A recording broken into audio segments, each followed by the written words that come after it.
एक मंदिर जिसे इस्लामिक आक्रांताओं ने तोड़ा, जहां पर खिलजी ने इस्लाम नहीं बल्कि कबूल करने पर हत्या कर दी। धार की ऐतिहासिक भोजशाला का 1000 साल पुराना सफर रहा है, जो कभी विद्या का मंदिर था और आज विवादों के केंद्र में है। आज इसी पर कानून की दलीलें सुनी जाती हैं। एएसआई के दस्तावेजों में भले ही इसे भोजशाला मंदिर, कलाम मौला मस्जिद परिसर कहा जाता हो, लेकिन इस 11वीं सदी के स्मारक की कहानी आस्था, राजनीति और इतिहास के बीच उलझी एक ऐसी जीवित गाथा है जो हर बसंत पंचमी पर फिर से सुर्खियां बटोरने लगती है। धार की ऐतिहासिक भोजशाला, जहां पर ज्ञान गूंजता था और अब दलीलें टकरा रही हैं। हिंदुओं की मां सरस्वती, मुसलमानों की मस्जिद, क्या इस 11वीं सदी के स्थल पर फिर से शांति बनी रहेगी?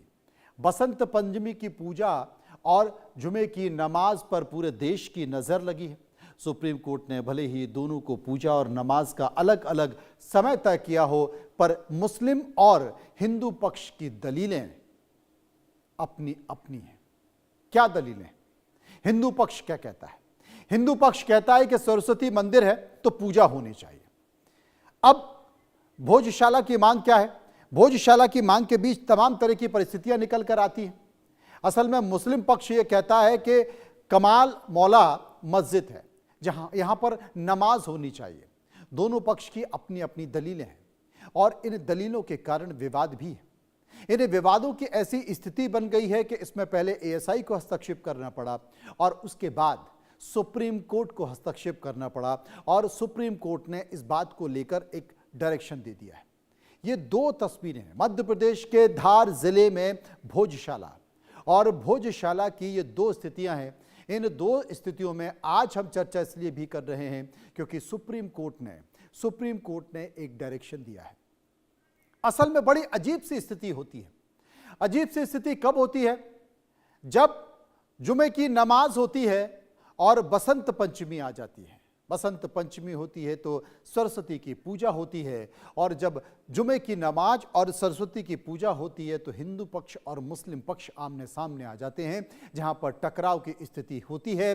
असल में जैसे काशी मथुरा है, वैसे ही भोजशाला है, जहां पर भले ही मस्जिद हो लेकिन मंदिर का जिक्र किया गया है। एएसआई ने कई मामलों में यहां पर इस बात की पुष्टि भी कर दी है और अब इसलिए इसे मंदिर घोषित करने की मांग की जा रही है। लेकिन पूरा मामला कानूनी पेचीदगियों में आ गया है। अब शुक्रवार को जुमे की नमाज है। इससे पहले बहुत सारी ऐसी तारीखें रही हैं जिन तारीखों में जुमे की नमाज और बसंत पंचमी साथ हुई है। असल में धार की ऐतिहासिक भोजशाला ये पत्थरों का कोई साधारण ढांचा नहीं है, बल्कि ये समय के उस कालखंड की गवाह है जहां पर कभी वेदों की ऋचाएं गूंजती थी, जहां पर ज्ञान गूंजता था। लेकिन इस भोजशाला पर सदियों से विवाद चल रहा है। भोजशाला पर विवाद क्यों है? मध्य प्रदेश के धार में मौजूदा एक ऐतिहासिक स्थल है। 11वीं शताब्दी में शिक्षा और ज्ञान का ये केंद्र रहा है। परमार राजा भोज उस समय सरस्वती पूजा करते थे और हिंदुओं के लिए यह मां सरस्वती का मंदिर है। मुस्लिम इसको कमाल मौला मस्जिद मानते हैं, जहां पर मुसलमान नमाज अदा करते हैं। अब इन तमाम सारी चीजों को देखते हुए विवाद की स्थिति हो रही है। विवाद की स्थिति इसलिए भी हो रही है क्योंकि मस्जिद मानते हैं, जहां पर अब मस्जिद है कि मंदिर है, इसमें उलझा हुआ है मामला, कानूनी पेचीदगियों में चला गया। अब कानून की पेचीदगियां इतनी ज्यादा हैं कि यहां पर विवाद की स्थिति हो गई। इस विवाद की स्थिति में एएसआई ने कई सारे संकेत दिए, कई सारे डायरेक्शन दिए जिनको माना जाता रहा। बहुत सारी ऐसी तारीख हैं, बहुत सारे ऐसे सन हैं, उन सनों के अनुसार जुमे की नमाज और जो सरस्वती पूजा वो साथ आ गई। लेकिन विवाद नहीं हुआ क्योंकि नीचे हिंदू पक्ष पूजा करता था और ऊपर मुस्लिम समाज छत पर नमाज अता करता था। लेकिन तनाव की स्थिति वहां भी बनी रहती थी। कब क्या हो जाए, कई बार हुआ भी, लेकिन उसे कंट्रोल कर लिया गया। बहुत सारे सन हैं, बहुत सारी तारीखें हैं जिनका जिक्र मैं कर रहा हूं, लेकिन मेरे सहयोगी वो अभी आपको विस्तार से बताएंगे, ग्राफिक के तौर पर बताएंगे कि वो कौन कौन से सन हैं। लेकिन ये परमार जो राजा हैं वो राजा भोज के समय सरस्वती पूजा होती थी। इसके तथ्य एएसआई के समय दिखाई दिए, लेकिन धीरे धीरे फिर वो मस्जिद में बदल गई और उसके बाद विवाद शुरू हो गया। असल में भोजशाला का इतिहास बेहद रोचक रहा है। राजा भोज ने भोजशाला मंदिर बनवाए थे। साल 1034 में महाविद्यालय स्थापित किया था। स्थापना के बाद इसका नाम भोजशाला तय किया गया था और इसी कॉलेज में देवी सरस्वती का मंदिर भी था। 1305 में अलाउद्दीन खिलजी ने मंदिर को तोड़ा और 14वीं सदी में मस्जिद में बदल दिया। यहाँ पर 19वीं शताब्दी में खुदाई के दौरान मां सरस्वती की मूर्ति मिली और मूर्ति के बाद यहाँ पर हिंदू समुदाय पहुंचा, उसने पूजा अर्चना की और मंदिर की घोषणा हुई। भोजशाला का इतिहास बेहद रोचक रहा है और जो इतिहास रहा है वो अपने आप में कई सारे संकेत सामने लेकर आया। तमाम सारी परिस्थितियों के बीच अब विवाद की स्थिति है और विवाद की स्थिति में सुप्रीम कोर्ट ने एक फैसला सुनाया है। जिस सुप्रीम कोर्ट ने फैसला सुनाया है उस फैसले में साल 1034 में महाविद्यालय स्थापित हुआ था ग्राफिक के तौर पर, जिसे कि मैं आपको बता चुका हूं, मैं आपको पढ़ भी चुका हूं। ये तमाम सारे संकेत हैं जो सामने आ चुके हैं। लेकिन बहुत सारे ऐसे सन हैं, उन सन में ऐसी अजीब सी स्थिति हो गई कि वहां पर जुमे की नमाज भी है और सरस्वती पूजा भी होनी, यानी कि बसंत पंचमी। अब क्या किया जाए? अब दोनों समुदाय आमने सामने आ गए और उन दोनों समुदाय में विवाद की स्थिति रही है। और ये मुझे लगता है कि करीब 7-8 ऐसी तारीखें हैं, उन तारीखों में ये पड़ा हुआ।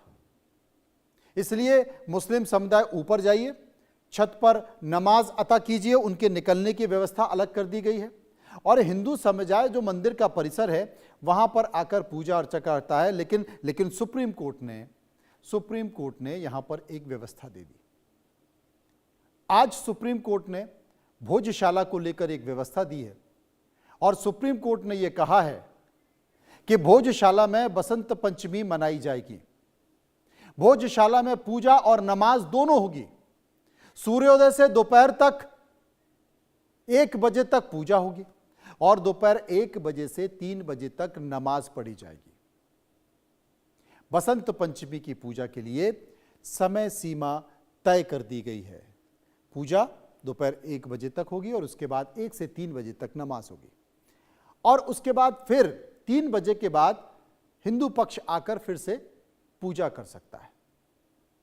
जगह भी अलग अलग तय कर दी गई है। मुस्लिम पक्ष की कोई प्रतिक्रिया आई नहीं है।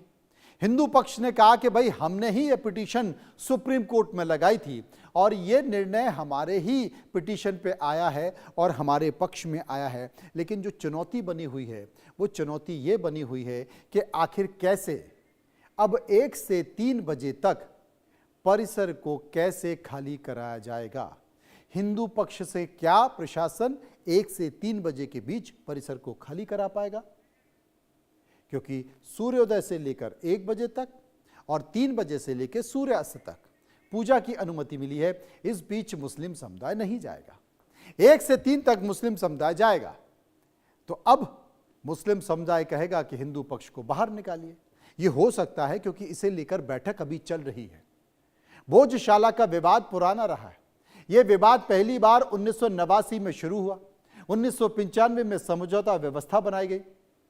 1997 में आम प्रवेश पर रोक लगा दी गई। 1998 में एएसआई ने मंगलवार की पूजा पर रोक लगा दी, जबकि 2003 तक एएसआई का लिखित आदेश जारी हुआ। ये तारीखें हैं जो मैं आपको बता रहा हूं और ये वो तारीखें हैं जो आपके सामने बनी हुई हैं अब एएसआई ने क्या किया, एएसआई करता था, एएसआई दोनों पक्षों को वहां करने पड़ता था। तमाम जो सबूत हैं, साक्ष्य हैं, उनके तौर पर भी यह जानना जरूरी है कि मस्जिद का जो ढांचा है उस ढांचे में सरस्वती मंदिर की संरचना के प्रमाण दिखाई दिए हैं। विवादित जगह में संस्कृत और प्राकृतिक भाषा की साहित्य रचनाएं भी हैं। शिलालेख में जो अक्षर दिखाई देते हैं वो 11वीं और 12वीं शताब्दी के परिसर में शिलालेख हिंदू संगठनों के दावे को और मजबूत करता है। ये तमाम तरह की चीजें। अब इन्हीं सारी बातों के बीच हमने कुछ सवाल लोगों से पूछे हैं और सवाल पूछने के बाद लोगों ने अपनी अपनी प्रतिक्रिया भी दी है और जो प्रतिक्रिया दी है वो प्रतिक्रिया भी लोगों की निकल कर आई है, लेकिन लगातार इसे लेकर विवाद हो रहा है, विवादों की बातें की जा रही हैं। जो हमने लोगों से सवाल पूछे हैं वो पहला सवाल आपके टीवी स्क्रीन पर। सुप्रीम कोर्ट के फैसले के बाद भोजशाला में शुक्रवार पर जुमे का माहौल कैसा रहेगा, इसमें आपकी राय क्या है? 27% लोगों ने कहा कि मुस्लिम उत्पात मचाएंगे, 3% लोगों ने कहा सुप्रीम कोर्ट का फैसला नहीं मानेंगे, 70% लोग शांति से पूजा नमाज होगी इस बात का जिक्र कर रहे थे। सर्वे का दूसरा सवाल जो हमने लोगों से पूछा कि बसंत पंचमी पर हिंदू मुस्लिम दोनों धर्मों को सुप्रीम कोर्ट ने पूजा और नमाज की अनुमति दी है, आपकी राय? 15% लोगों ने कहा भाईचारे के लिए जरूरी है, 51% लोगों ने कहा दोनों धर्मों का सम्मान जरूरी है, 30% लोग पहले भी ऐसा हो चुका है इस बात का जिक्र कर रहे थे और 4% लोग कह रहे थे कि हम इस पर कह नहीं सकते। एक और सवाल, क्या मुसलमान जबरदस्ती भोजशाला को मस्जिद बता रहे हैं, जबकि इसमें एएसआई को हिंदू धर्म से जुड़े कई साक्ष्य मिल चुके हैं? 21% लोगों ने कहा भोजशाला मंदिर है और भोजशाला मस्जिद है, इस पर कोई राय निकल कर नहीं आई है, लेकिन मुस्लिमों को कब्जा छोड़ देना चाहिए, 58% लोगों ने कहा है और 21% लोग कुछ भी इस मसले पर कहना नहीं चाहते थे। एक और सवाल, पुलिस प्रशासन ने भोजशाला में फोर्स की तैनाती की है, बैरिकेड लगा दिए हैं, आपकी राय? 21% लोग कह रहे थे कि माहौल बिगड़ने की आशंका है, 72% लोग सुरक्षा के लिए जरूरी है ऐसा जिक्र कर रहे थे, 7% लोग अराजकता का डर है ऐसा बात कर रहे थे। ये तमाम सारी बातों के बीच वहां पर अब भी तनाव बना हुआ है। पांचवा सवाल कि कल बसंत पंचमी पर भोजशाला में माहौल बिगाड़ने की कोशिश हो सकती है, आपकी राय? 18% लोग हां कह रहे थे, 7% लोग ना कह रहे थे, 69% लोग शांति रहेगी ऐसा कह रहे थे और 6% लोग कह रहे थे वहां पर कुछ भी हम नहीं कह सकते कि क्या होगा, क्योंकि वहां पर संवेदनशील हालत बने हुए। हिंदू समाज ने तो अपनी प्रतिक्रिया जाहिर कर दी है, लेकिन मुस्लिम समाज अभी भी शांत बैठा हुआ है। आचार्य राज मिश्रा इस वक्त हमारे साथ बने हुए, हिंदू धर्मगुरु हैं। मोहम्मद उस्मान मुस्लिम स्कॉलर मेरे साथ मौजूद हैं। मोहम्मद उस्लाम से मैं पूछना चाहूंगा, उस्मान साहब, भोजशाला को लेकर आपकी प्रतिक्रिया। सुप्रीम कोर्ट ने कहा है कि सूर्योदय से लेकर 1 बजे तक मुस्लिम पक्ष जुमे की नमाज अता कर सकता है और उसके बाद फिर माफ कीजिए, सुबह से लेकर 1 बजे तक हिंदू पक्ष वहां पूजा करेगा, 1 बजे से 3 बजे तक मुस्लिम पक्ष नमाज अदा करेगा और उसके बाद परिसर को खाली कर देगा और उसके बाद फिर 3 बजे से लेकर और शाम तक सूर्य अस्त तक हिंदू वहां पूजा करेगा, आपकी राय? देखिए, मैं सबसे पहले अपनी बात यहां से शुरू करना चाहूंगा। अगर मुसलमान है तो मुसलसल ईमान बन जाओ, अगर मुसलमान हो तो मुसलसल ईमान बन जाओ, अगर हिंदू हो तुम तो वेद का वरदान बन जाओ, मगर इस देश की मिट्टी तुम्हें कुछ और कहती है, रहो सब इस कदर मिलकर के हिंदुस्तान बन जाओ। क्या बात है। हमारे देश के सबसे बड़े कोर्ट ने, सबसे बड़े न्यायालय ने एक फैसला दिया है और वो फैसला जो अब तक वहां व्यवस्थाएं चल रही हैं, संभवतः उसी पर उन्होंने अमल करने की बात की है और मैं वहां के दोनों पक्षों से ये अपील करूंगा कि वो इस सुप्रीम कोर्ट के फैसले का सम्मान करें और कहीं ना कहीं प्रशासन भी और बाकी तमाम लोग एहतियाती वो सब उपाय करने की कोशिश करें।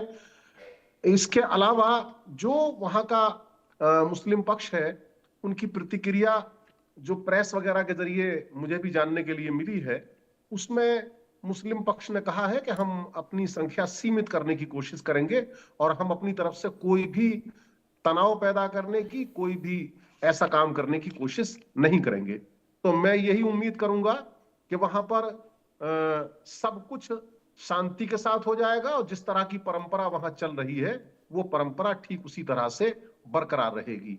आगे के लिए भी वहां के दोनों पक्षों को अगर उनमें दोनों में बैठकर समझौता हो जाए बहुत अच्छी बात है, वरना जो कोर्ट वहां पर फैसला करे उस फैसले पर दोनों पक्षों को अमल करना चाहिए। हाँ, कोर्ट को लेकर किसी की भी अगर गलत बयानबाजी होती है तो ऐसे लोग नहीं चाहते हमारे देश में शांति हो, उन लोगों के खिलाफ कार्रवाई होनी चाहिए, उन जी पर सख्ती भी होनी चाहिए। जी एक और खास बात मैं कहना चाहूंगा, ये मैं विवाद की नजरिए से नहीं कहना चाहता, अलबत्ता हमारे देश में ऐसे बहुत सारे उदाहरण हैं जहां बिल्कुल मंदिर और मस्जिद बराबर बराबर बने हैं। जी कानपुर के शुक्ला तालाब में मंदिर मस्जिद बिल्कुल एक जगह बने हैं, वहां कोई विवाद नहीं है। जब से बने हैं दोनों आपस में, वहां के लोग एक साथ अपना अपना काम करते हैं, वो अपनी पूजा भी करते हैं, वो नमाज भी पढ़ते हैं।